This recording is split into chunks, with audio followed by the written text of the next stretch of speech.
মামাম কি হচ্ছে? তুমি পা কামড়াচ্ছ কেন? পা কেউ কামড়ায়?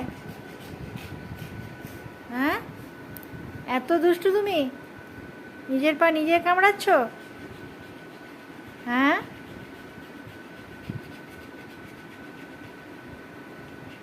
ঘুমাবে না? মামাম, তুমি গুনু করবে না? এ দেখো এসি চালিয়ে দিয়েছি, টি করে এসি চালিয়ে দিলাম না? বন্ধ করে দেব? বন্ধ করে দেবো? এসিটা বন্ধ করে দিই? তুমি তো ঘুমোচ্ছ না, তা বন্ধ করে দিই। হ্যাঁ, বন্ধ করে দেবো? বন্ধ করবো না, তাহলে ঘুমিয়ে পড়ো।